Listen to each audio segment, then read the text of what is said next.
أعوذ بالله من الشيطان الرجيم. بسم الله الرحمن الرحيم. الحمد لله رب العالمين، الصلاة والسلام على أشرف الأنبياء والمرسلين سيد الخلائق أجمعين، المسمى في السماء بأحمد وفي الأرضين بأبي القاسم محمد، وعلى أهل بيته الطيبين الطاهرين المعصومين المظلومين، واللعنة الدائمة على أعدائهم وقتلتهم وغاصب حقوقهم ومنكر فضائلهم أجمعين. أما بعد، كما نقرأ في دعاء الأهد: اللهم إني أجدد في صبيحة هذا اليوم وفي كل يوم أهدا وعقدا وبيعة في عنقي أو في رقبتي إلى يوم القيامة. صدقنا وصدق الأئمة عليهم أفضل الصلاة والسلام. حقیقت માં હક અને બાતિલની લડાઈ કોઈ નવી લડાઈ નથી. જ્યારથી દુનિયામાં ઇન્સાન पैदा થયો ત્યારથી આ લડાઈની શરૂઆત થઈ ચૂકી છે.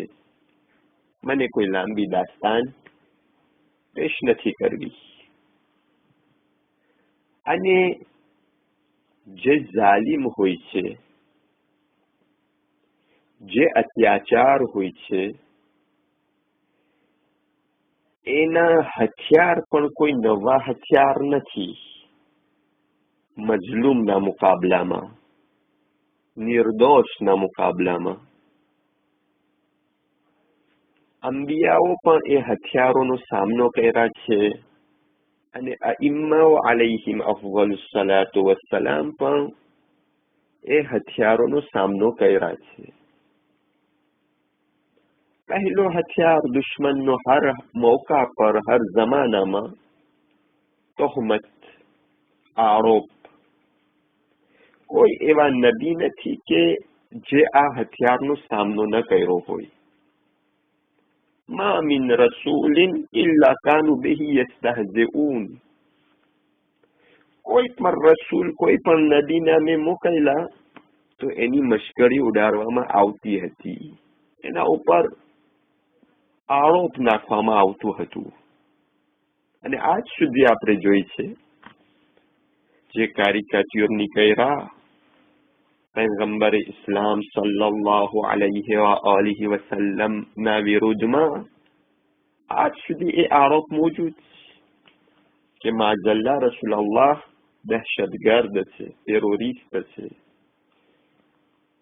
અને અફસોસની વાત તો એ છે કે આરોપ ફક્ત એ જ લોગ નથી નાખતા કે જેઓ રસૂલને નથી માનતા, બલકે રસૂલ અને આલે રસૂલ ઉપર આરોપ એ લોગ પણ નાખે છે જે રસૂલને જાહેરી તौर પર માને છે, પણ હકીકતમાં રસૂલની રિસાલતને સમજ્યા નથી, રસૂલના વસીનો મર્તબો સમજ્યા નથી. એ માટે તમે જુઓ કે ઘણી મુસલમાનોની કિતાબોની અંદરમાં રસૂલના બારામાં બહુ જ બુરું લખેલું છે. અને આ એક કારણ છે જેના થકી દુશ્મન પણ આજ રસૂલને બુરી નજરથી જોઈ છે. કિતાબે તબરી મશહૂર કિતાબ છે અહલે સુન્નતની, તારીખ તબરી. એની અંદર જુઓ બેશુમાર એવા વાક્યાઓ છે રસૂલ અલ્લાહના વિરોધમાં. હાલાકે મુસલમાન લખેલ છે, હાલાકે લખનાર બહુ પ્રખ્યાત છે કે ઇસ્લામી દાસ્તાનથી વાકેફ કિતાબે તબરી ઉલમાઓ જાણે છે. પણ પૈગંબરે ઇસ્લામ અને રસૂલ અલ્લાહના ઔસિયા અલૈહિમ અફઝલુસ સલાતુ વસ્સલામના વિરોધમાં કેટલી વસ્તુ લખેલી છે. એવી જ રીતના સહી બુખારી, સહી મુસ્લિમની અંદર જુઓ, इंसान वांचीने हैरतમાં મુબતલા થઈ જાય કે ભલા મુસલમાનો ખુદ શું સમજી રહ્યા છે આ રસૂલને. તો આરોપ આ હથિયાર હંમેશ માટે દુશ્મનોનો રહ્યો છે. પણ અલ્હમ્દુલિલ્લાહ જે લોકો સુધારો કરવા માટે આવે છે, મુસ્લિહીન લોગ હોય છે, અંબિયાઓ, અઈમ્માઓ અલૈહિમ અફ્ઝલુસ સલાતુ વસ્સલામ અને મરાજિ કિરામ, એ લોગ વાક્સીને હોય છે. તોહમત એ લોગ ઉપર અસર કરતી નથી, કારણ કે એ લોકોને પહેલેથી ખબર છે. સીરતે અંબિયાઓ વાંચેલા છે, સીરતે અઈમ્માઓ વાંચેલા છે, તો એ લોકો વાક્સીને હોય છે. એ લોકોને પહેલેથી ખબર હોય છે કે આ રાસ્તામાં આરોપનો સામનો કરવો જ પડશે. એટલે એ લોકો સાયકોલોજીકમાં નફસાની તौर પર તૈયાર હોય છે. એ લોકો પર આંચ આવતું નથી. તો આ પહેલો હથિયાર. બીજો હથિયાર દુશ્મનોનો હોય છે મુસ્લિહીન સામે, સુધારો કરવા વાળાઓ સામે, નિર્દોષ મજલૂમ મુસ્તદઅફ સામે, એ હોય છે એમ્બાર્ગો. સોશિયલ એમ્બાર્ગો હોય, ઇકોનોમિક એમ્બાર્ગો હોય, પોલિટિક એમ્બાર્ગો હોય, એ લોકોને ઇઝોલે કરી નાખવું. એવું કરી નાખવું કે વસ્તી સાથે એ લોકોનો કોઈ તાલ્લુક ન રહે. વસ્તી સામે એ લોકોને બદનામ કરી અને એ લોકોને ઇઝોલે કરી નાખવું, જેથી વસ્તી એ લોકોની વાત જ ન સાંભળે. જયારે વાત ન સાંભળે એ લોકોની, તો એ લોકોનું મકસદ ન પૂરું કરી શકે. અને એ માટે લગભગ અંબિયાઓ અને અઈમ્માઓ ઉપર આ એમ્બાર્ગો મૂકવામાં આવતું હતું, ઇઝોલે કરી નાખવામાં આવતું હતું. કેટલા ઇમામો છે જેઓને નજર કેદ કરવામાં આવી. એક જાતનો એમ્બાર્ગો છે.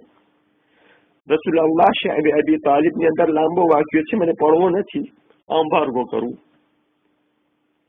તો આ પણ બીજો હથિયાર છે. ત્રીજો હથિયાર ધમકી આપવી, કેદખાનામાં લઈ જવું, કેદ કરવું. આ પણ કોઈ નવી નવાઈની વાત નથી. અંબિયાઓ અને અઈમ્માઓની સીરત આપણા સામે છે.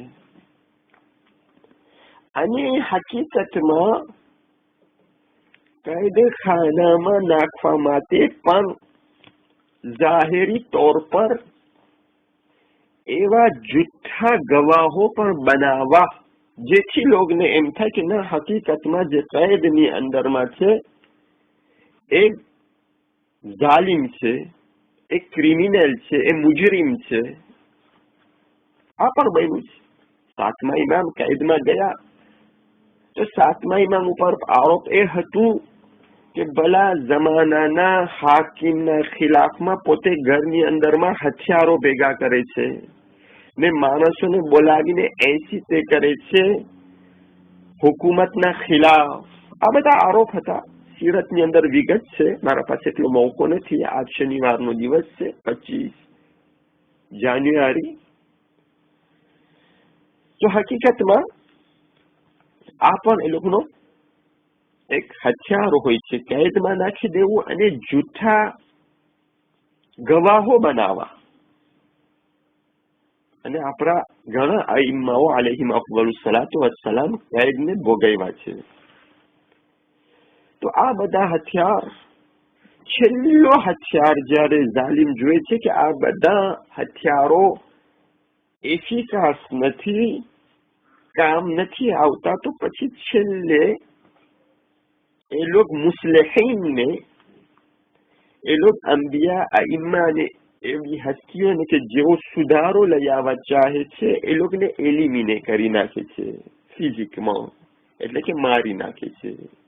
કોઈ પણ જરિયાથી મારી નાખવામાં આવે. એ માટે તો 6 ઇમામની હદીસ છે કે મા મિન્ના ઇલ્લા મક્તુલુન અવ મસ્મૂમ, અમારામાંથી કોઈ એવું નથી, યા તો અમને કતલ કરીને મારવામાં આવ્યું છે, અને યા તો અમને ઝેર દઈને મારવામાં આવ્યું છે. આ છેલ્લી સાજિશ હોય છે જાલિમની, છુટકારો મેળવવા માટે. અલ્હમ્દુલિલ્લાહ, જમાનો બહુ જ ગંભીર જમાનો છે. અને ઈમાન પર બાકી રહેવું આસાન નથી. પણ એ માટે આપણે દુઆ એ જ કરીએ, અને કરીએ છીએ દુઆએ અહદમાં, કે અમો આજ પણ ઇન્ની ઉજદ્દિદુ લહુ, અમે એ ઇમામે વક્ત ઇમામે જમાના ની આલેજન્સ કરેલ છે, એની બૈઅત કરેલ છે, અને હર સવારના અમે એ આલેજન્સ ને રિન્યુવેલે કરીએ છીએ.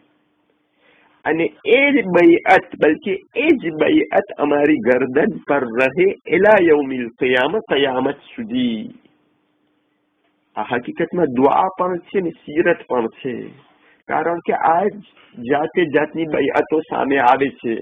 ફુલાણાની બૈઅત કર, ફુલાણા રાજાની બૈઅત કર. તમે જોયા ને ગઈકાલે સઉદીયાનો રાજા દુનિયાથી ગયો, જહન્નમ વાસિલ થયો, દફન કર્યા.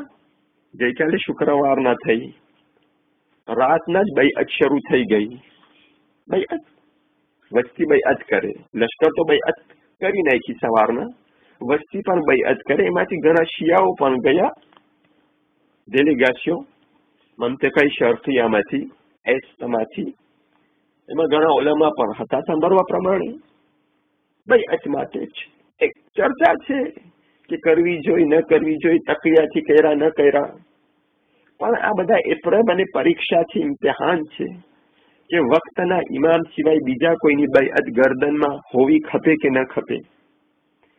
તો દુઆ એ છે, અને દુઆની સાથે સીરત કે અલ્લાહ આપણને એવો મોત આપે કે આપણી ગરદન પર ફકત ને ફકત ઇમામે મુંતઝર અજ્જલલ્લાહ તઆલા ફરજહુ શરીફની બૈઅત હોય, એના સિવાય કોઈ પણ જાલિમની બૈઅત આપણી ગરદન પર ન હોય.